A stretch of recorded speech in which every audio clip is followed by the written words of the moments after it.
Hey, right away, I want to know who the real ones are tuning into the Lakers Report, and it's real simple. Let me know down in the comments if you bleed purple and gold. Type LAL, because I've been hearing it from other channels. That Lakers Report channel is a bunch of phonies, and I say nonsense. We got the realest of the real, so let me know down in the comments. Type LAL. We've got a lot to get to on the Lakers Report. We do it next.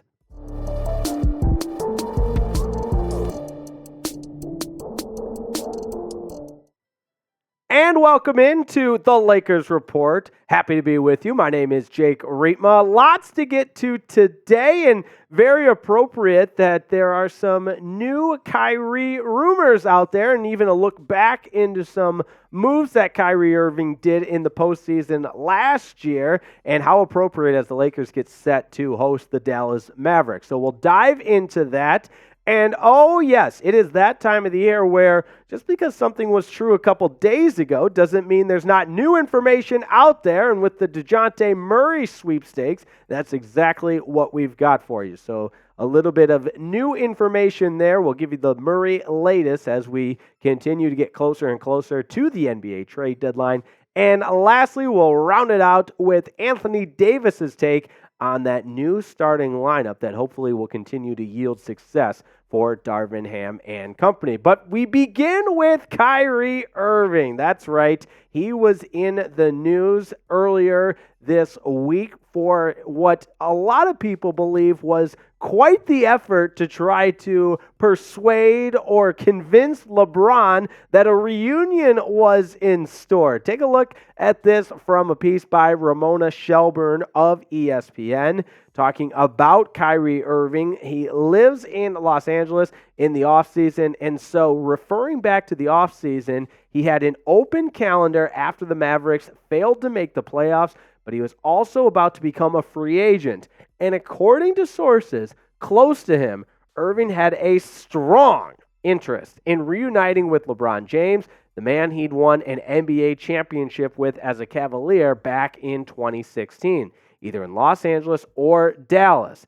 Either way, Irving was there, and sources close to him say to send that very message. So he was trying to convince LeBron that, hey, pal, we got to get together again, whether it be in Dallas or in Los Angeles. And either way, Kyrie Irving, you know he loves himself some LeBron, but not so fast, my friend. But hey, I want to know from you. Let me know down in the comments. Do you wish that Kyrie would have been successful in persuading LeBron to come up with that reunion? Let me know down in the comments. You wish the Lakers had made a Kyrie-LeBron reunion. If you say yes, Kyrie would have really helped the Lakers, type Y for yes. If not, type N for no. I'm not necessarily all in on this. I think the Lakers have a great core that we've talked about time and time again, and now it's up to those role players to step in. But you bring in a guy like Kyrie Irving, and he is a disruptor in every sense of the word. Yes, the on-court play maybe nullifies some of that, but at the end of the day, I again go back to my good friend Lee Corso, not so fast Kyrie Irving. I don't think that you want to see him in Los Angeles, despite the success that he and LeBron had in Cleveland in 2016. That was a long time ago. I'm happy with the squad that the Lakers have right now. Now, coming up, we're going to talk about the latest as it relates to the Dejounte Murray sweepstakes, because it's becoming more and more apparent that Atlanta is going to move him before the NBA trade deadline. So we'll give you what's the newest and most up-to-date information on that. But first, I want to tell you about today's proud presenting sponsor, Prize Picks, the most exciting way to play daily fantasy sports. And oh yeah, Prize Picks is the largest independently owned daily fantasy sports platform, so you know you're getting the absolute best, and they keep it fresh. They keep it interesting. We're talking demons, goblins. Demons are a little bit more difficult to win, but they pay out a little bit better. So very, very tempting. Goblins, maybe you feel a little bit better, but either way, here's what I'm working with tonight. You can join me or fade me, but feeling good about our guy, Austin Reaves. I think he can very easily pick more than 14.5 points per game. LeBron James, go ahead and give me the more on his projected point total of 25.5. And this one's interesting. total points, rebounds, and assists for Luka Doncic. I'm going to say the Lakers shut him down. Give me the less on that. And that's how it works. You find some projected stat totals,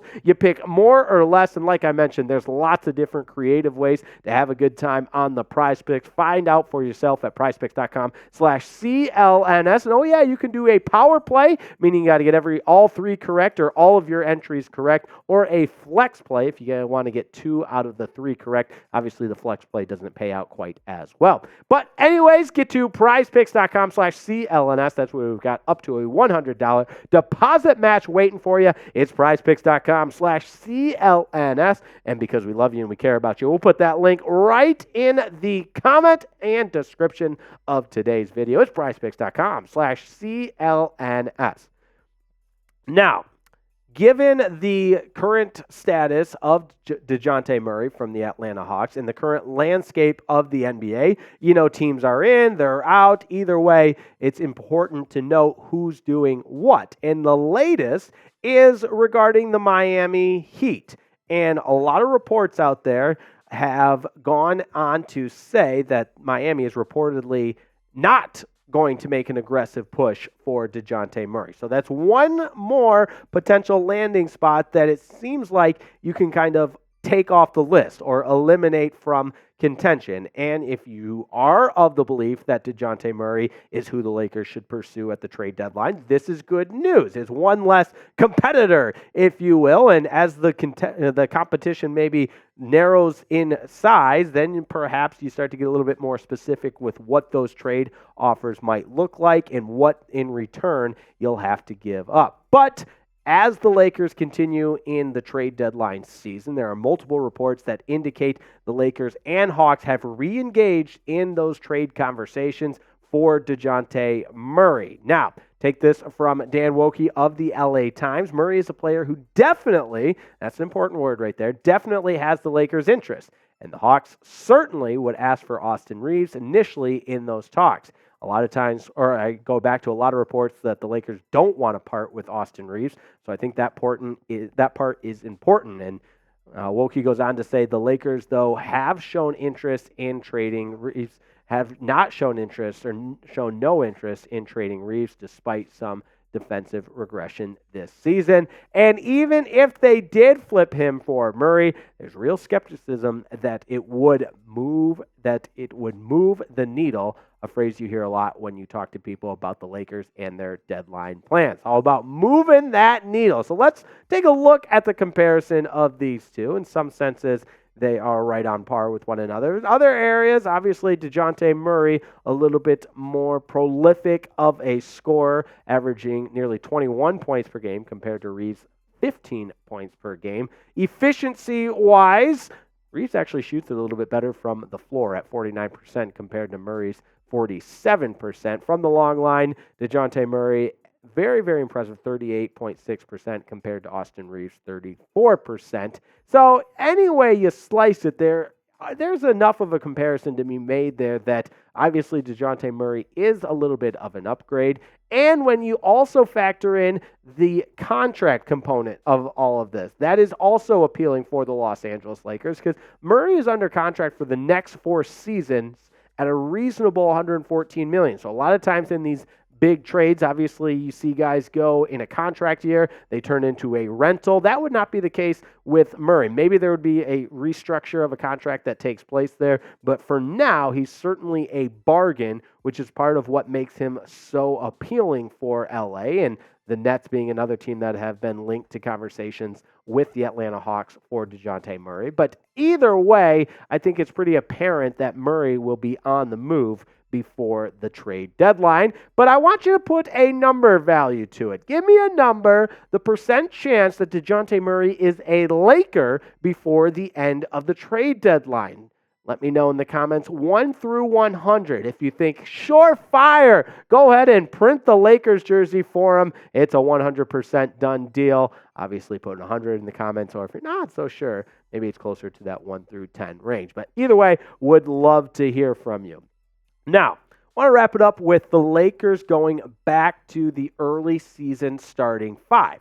And we talked a little bit about this after the victory over Oklahoma over the Oklahoma City Thunder, which again was just their 6th win in their last 18 games. Has not been good since the in-season tournament championship.